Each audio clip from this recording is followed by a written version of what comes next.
This is a piece of wood from the sugar maple, which is the state tree for 4 different states, and one we already covered when we did Vermont. The good news is maple is a wood that can have quite a bit going on in there, and so I found a piece for us that has just a little bit of burl.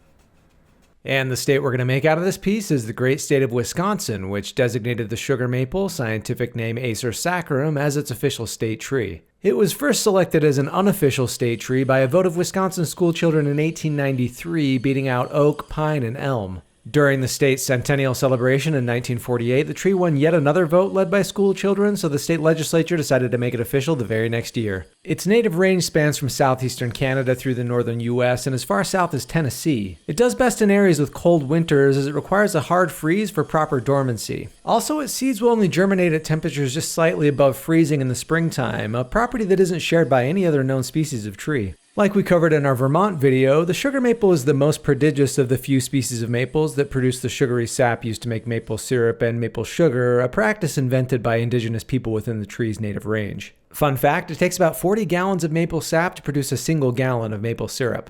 Other parts of the sugar maple tree are also edible, including the seeds, which can be soaked, boiled, and roasted. The sugar maple tree is also highly prized for its lumber. Indigenous people in the tree's native range have used it to make paddles and oars, bowls, cooking tools, and furniture, among other things. These days, maple wood is used in all sorts of applications, but one fun thing is that it helps us play some of our favorite games. It's the most common wood used in basketball courts, bowling alleys and pins, pool cues, and baseball bats. It's also wood that can have a lot of different types of figure, as we're seeing here in our final Wisconsin. Maybe we'll be able to take a look at some of the other types of figured maple in one of the 2 remaining states who chose this tree, but in the meantime, tell me your favorite game made possible by maple wood and let me know what state we should do next.